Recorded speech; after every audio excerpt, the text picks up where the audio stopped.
International News. President Buhari commiserates with people of Turkey over recent terrorist attacks, urges peace-loving nations to commit themselves to multilateral cooperation. Federal High Court strikes out case contesting the eligibility of President Buhari based on his school's certificates. INEC to conclude all outstanding rerun elections in 4 states of the country. Hello and welcome to the news on NTA International. My name is Mwadi Elobuike. The federal government says it is irrevocably committed to rebuilding the Niger Delta region, but solicits for patience, understanding and cooperation from the people. President Muhammadu Buhari gave the assurance while receiving a delegation of Niger Delta Dialogue and Contact Group led by Amayanoba of Tuambras in Bayelsa State, King Alfred Diete Spiff. State House correspondent Adamu Sambo reports.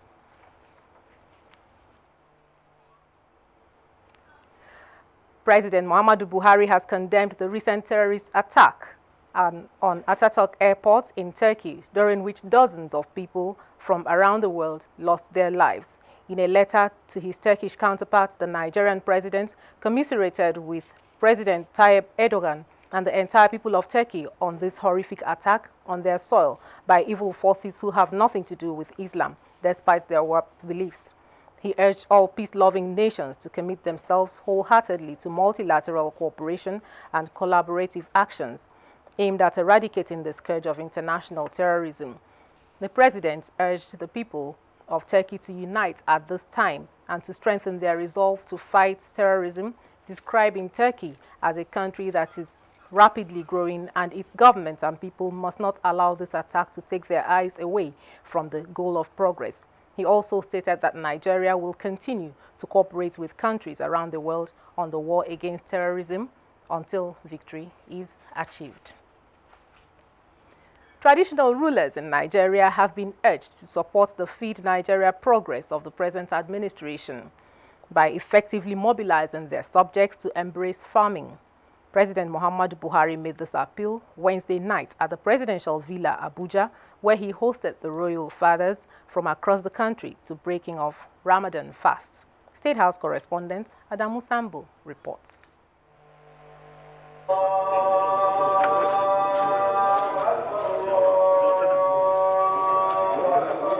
A call to prayer at sunset marking the end of another day-long Ramadan fast, and President Muhammadu Buhari joined the royal fathers to formally resume eating and drinking in line with the teachings of Prophet Muhammad, peace be upon him. Prayers, thanksgiving and mealtime over, President Buhari thanked the traditional rulers for their contributions to the nation's peace enterprise, as well as mobilizing support for policies and programs of government. Such mobilization of the citizenry, he said, is needed now more than ever in the task of achieving food security in the country. I am asking you for our own survival as a nation state, at all the venues you have, traditional and religious, to keep on telling our people, whoever has a piece of land, please let him attempt to cultivate it, even if he's going to cultivate what he will himself eat and his family. This is a very, very serious representation I brought to you. We must, in 3 years' time at most, be able to feed ourselves and if necessary export. Of course, I have been speaking to the governor of Central Bank, the Minister of Agriculture and Rural Development, to please make sure that any land that can be cultivated, let it be cultivated.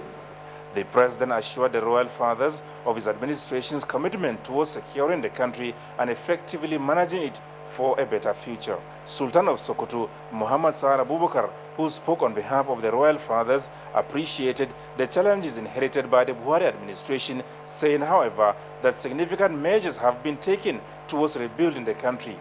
He said as custodians of the people's culture and tradition, the traditional rulers are encouraged and therefore committed to charting a pragmatic course for national stability and development.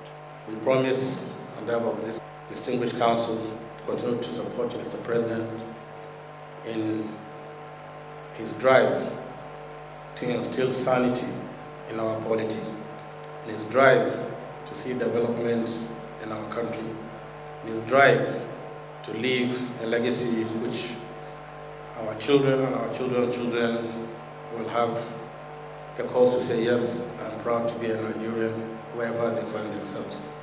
Those trying to bring disturbances and whatever, inshallah, they will fail, and they will fail woefully. The royal fathers also promised continuous prayers for God's guidance in the nation's affairs. From the State House, Adamu Sambu, NTA News.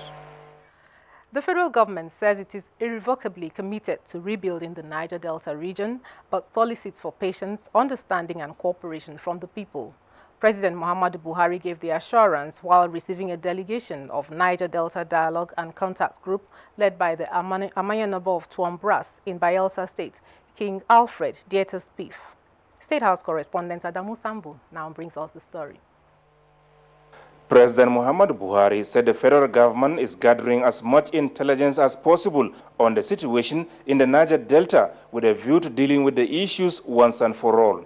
He said the gazette of the amnesty program by the Yar'Adua administration is also being studied to determine what had been fulfilled, promising that whatever is left would be addressed. The president therefore appealed to those who perpetrate violence to embrace peace and give government a chance. He sympathized with investors who borrowed lots of money to invest in the area and have not recouped their investments due to insecurity. President Buhari pledged that under his watch, Nigeria will witness judicious utilization of resources with integrity towards rebuilding the country so that the younger ones will have a good place they can call their own. He therefore called on King Alfred Dieter-Spieth and other leaders to pacify the people to show understanding in the task of correcting the mistakes of the past. Leader of the Dialogue and Contact Group of the Niger Delta, King Alfred Dieter-Spieth, told the president that his members comprise mainly of peace builders that are committed to achieving the desired stability in the Niger Delta region. From the State House, Adamu Sambu, NTA News. The Federal High Court in Abuja has struck out a case contesting the eligibility of President Muhammadu Buhari based on his school certificate. This follows the withdrawal of the case by the plaintiff, Nnamdi Nwokocha. A highway judiciary correspondent, Femi Okewo reports. The battery of cameramen one sees here reminds one of the scene that happened here just about a year ago, soon after President Muhammadu Buhari became president. A number of cases were instituted to contest his eligibility as president. One of them was about his certificate, which analysts at that time said was more of a political case than of a constitutional contest. Now that case has been struck out, not because the court could not hear it, but because the plaintiff would no more pursue the case. He filed a notice of discontinuance before Justice Adeni Ademola, and in line with the rules of the court, the judge had to respect his will and therefore struck out the case. The notice of discontinuance was filed by the plaintiff himself, and I wouldn't know the reason he filed the said notice of discontinuance. There are reasons best known to him personally. But in all, what I have to say is that there must be an end to litigation. It is not clear how many more such cases are lingering in the records of the court, which their owners have abandoned.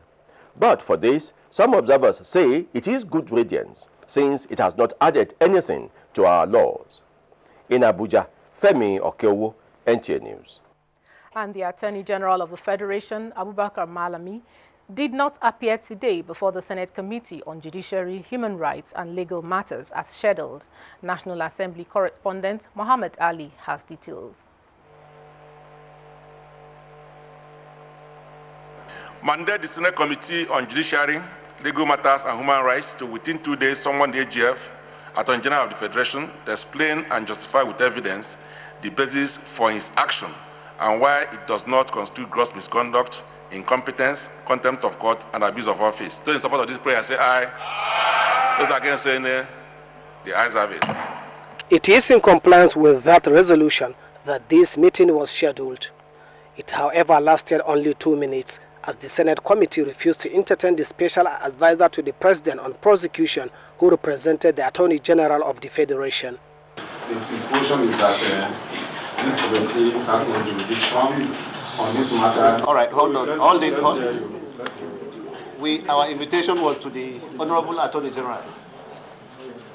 And I'm sure you are not Honorable Attorney General, just like you have indicated. So we cannot hear you. Chairman of the Senate Committee on Judiciary, Human Rights and Legal Matters, Senator David Umaru, informed National Assembly correspondents of the next course of action.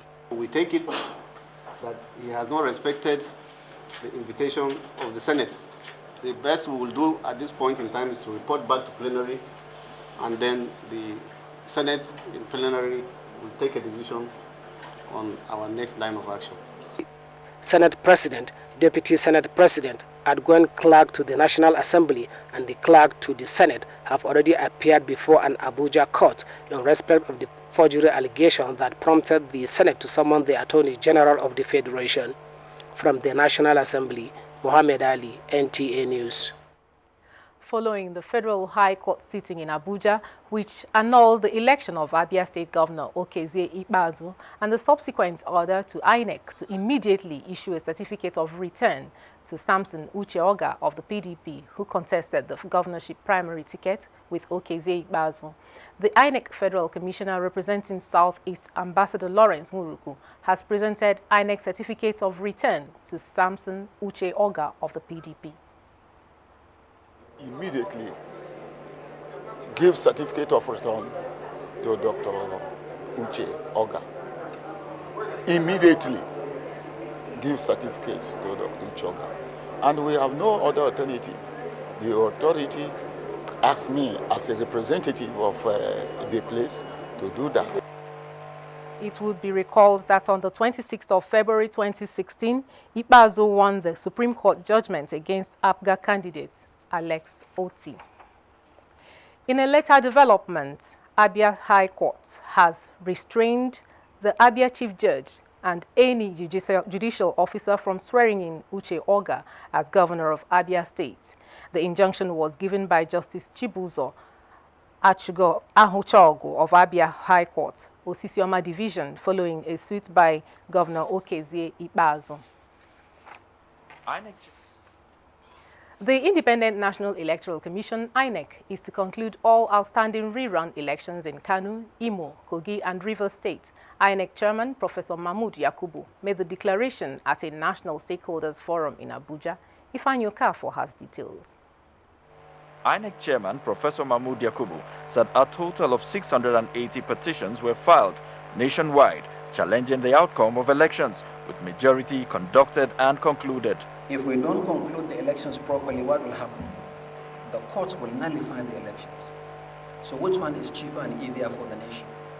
To conclude elections by all means and ask those who lose to go to court, and then the courts nullify the elections and we go all over again? Some of these contentious issues, of course, as we rightly pointed in our last electoral summit in the National Assembly, will be addressed by the forthcoming electoral reform by the National Assembly. Representatives of the police, the National Orientation Agency, political parties, civil society organizations, and the National Union of Road Transport Workers were among those who shared their views on the way forward for free and credible polls. INEC, in collaboration with the security apparatus of this country, should be able to police and secure voters so that people will feel free to come out and decide their franchise. Elections were inconclusive, not because INEC was not capable, but because of following procedures. And with the way they are going, under the leadership of the present chairman, I think we're making a lot of progress. Ifeanyi Okafor, NTA News. This is the news on NTA International, reaching you from Abuja, Nigeria's capital. We have more reports for you after the break. Do stay with us.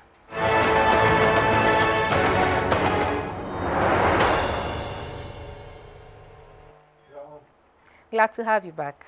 Former governor of Adamawa State and Speaker, State Assembly, Amadu Umar Fintri, has been remanded in prison by the Federal High Court sitting in Abuja after being arraigned before the court on a 5-count charge, bordering on money laundering and other offenses. Ali Tukor has the story. The former governor and speaker Adamawa State Assembly pleaded not guilty to all the 5 counts Fintiri is alleged to have laundered 970 million naira and over $4 million, where he used 250 million naira to purchase a landed property in Abuja. Prosecution counsel Asolari urged the court to fix a date for the commencement of the trial, but this was countered by the defense counsel Mahmoud Magaji, who moved a bail application. After hearing the bail application, the presiding judge, Justice Ahmad Ramat Muhammad, ordered that the defendant be remanded in prison pending the ruling on the bail application, which is expected on Friday, the 1st of July. Meanwhile, former governor of Imo State, Ikedio Hakim, has been ordered to enter his defense in the corruption case he is facing at the Federal High Court in Abuja. Ruling on the no-case submission made by his counsel, Chris Uche, Justice Adeni Ademola said a prima facie case has been made to warrant the former governor entering his defense. Former Imo State Governor Ikedio Hakim is standing trial on a 3-count charge of corruption and money laundering. In Abuja, Aliu Tukur, NTA News. The Minister of Information and Culture, Lai Mohammed, has reiterated government's commitment to promote cultural tourism as an avenue to project the rich cultural heritage of Nigeria. The minister stated this at a training workshop on preservation of audiovisual heritage holding in Abuja. Saliu Abdullahi has the report. I am very pleased to be... Decades have passed, yet Nigerians can relive the days that heralds and precedes the nation's independence. That is the power of audiovisual preservation.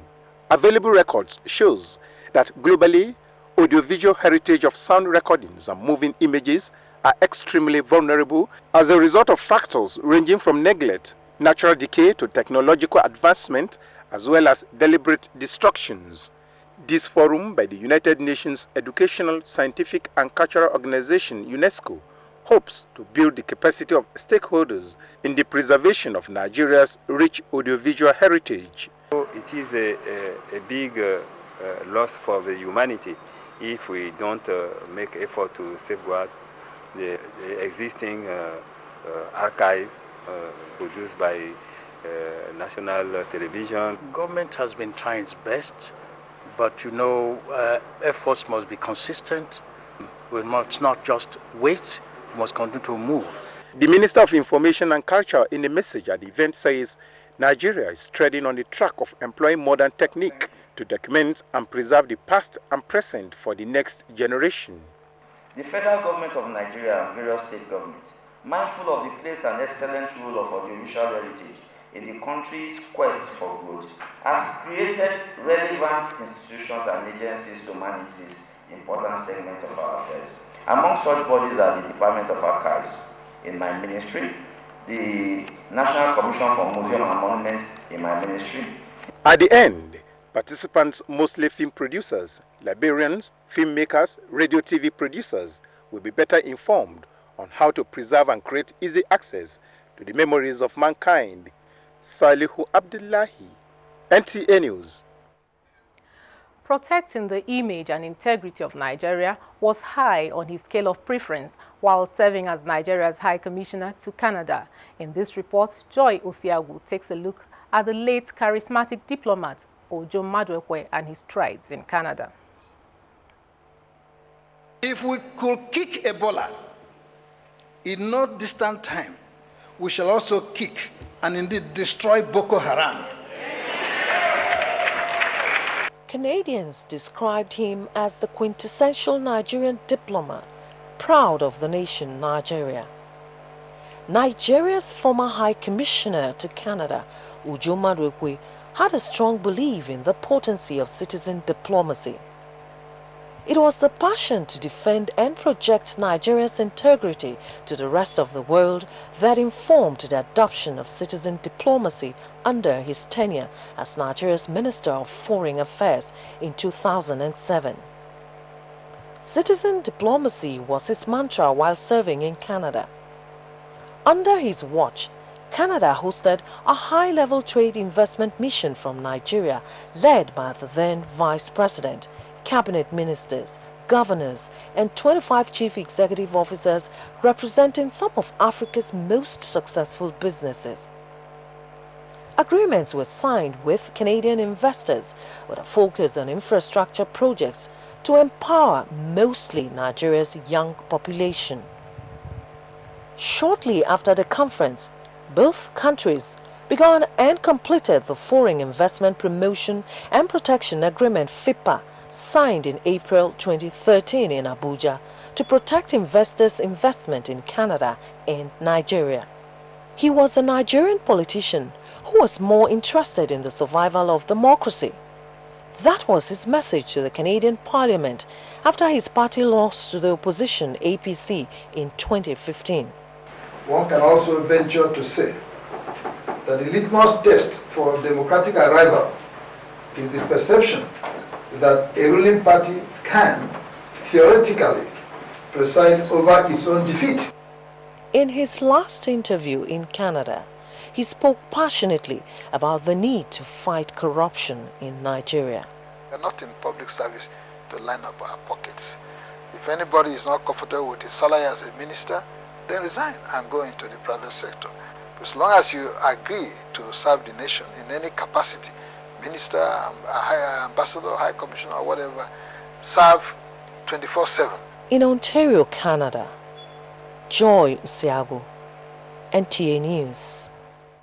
And it has been an outpour of emotions and accolades for one of Nigeria's political figures, lawyer and former Minister of Foreign Affairs, as well as that of Culture and Tourism, Chief Ojo Maduekwe, who passed on this Wednesday. He died at the age of 71 in Abuja and has been described by many of his admirers as a quintessential gentleman with an impeccable record of excellence. Okwekpeyon takes a look at the former Minister of Transport's journey during service to his fatherland. Let us never forget the timeless words of the internationalist and Nobel laureate who warned that to deal with the problems that we have created, we will need to move onto a higher order of thinking than the one with which we created them. The time to do so is now, for the clock of humanity is ticking very fast. That was the voice of an elder statesman described by his admirers as a man of many parts while addressing the 63rd session of the United Nations General Assembly when he served as Minister of Foreign Affairs. As Nigeria's Minister of Transport, Chief Maduekwe was known for his advocacy for greater use of bicycles on Nigerian roads as a means of transport and fitness, a development which attracted widespread criticism at the time. Also a one-time Minister of Culture and Tourism under the leadership of former President Olusegun Obasanjo, this political figure would fondly be remembered for playing a dominant role at deepening democracy. His office as the National Secretary of the Opposition People's Democratic Party, PDP, and member of the Board of Trustees of the PDP, and his stance on party discipline added to his pedigree. At the home of the deceased in Abuja, some relatives, friends and sympathizers were present to commiserate with the bereaved family. All PDP members, wherever they are in this world, know that we have lost a rare gem and we will continue to mourn him as long as we are alive.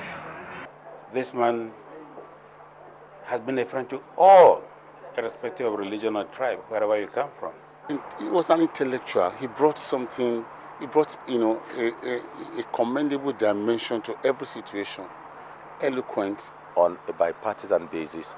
He advised, even being a member of the PDP, Secretary Board of Trustees, he contributed to the development, to the advice of the government of Nigeria, led by President Muhammadu Buhari. He's a man you need to be close to learn a lot of things, virtues, contentment, hard work. His last service to his fatherland was his ambassadorial posting to Canada as Nigeria's envoy, a position he held until his retirement from active service last year. The late septuagenarian, also described as a skilled administrator, public affairs analyst, great orator, and thinker extraordinary, is survived by his wife, Ucha, and children to mourn his death.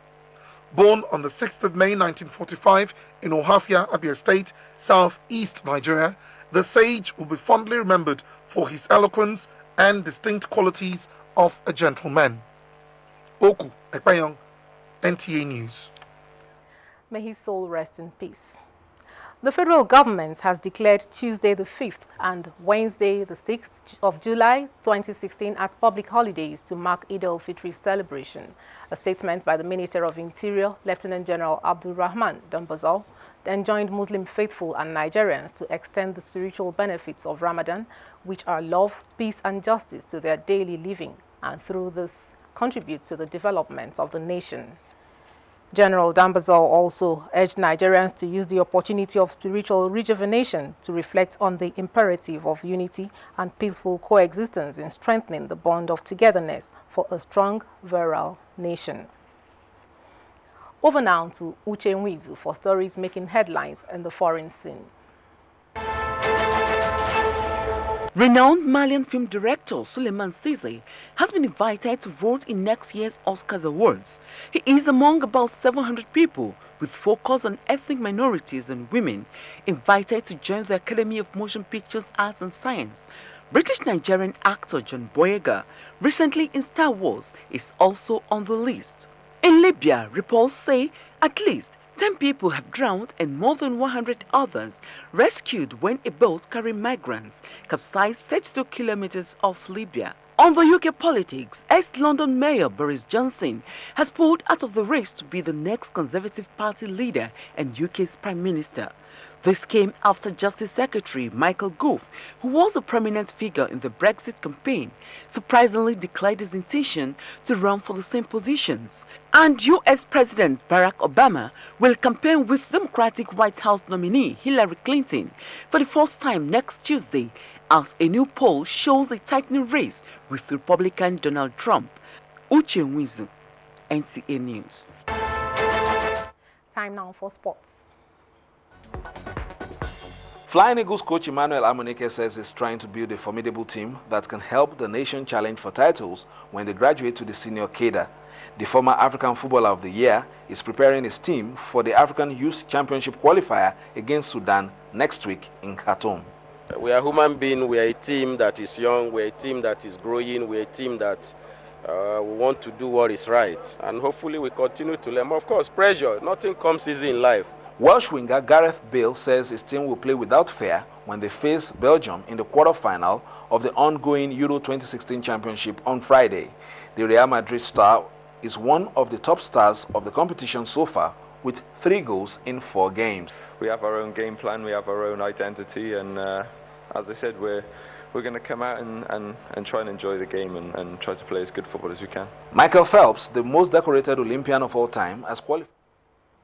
And that was the news. I am Nwadi Elubike. Thank you for your time.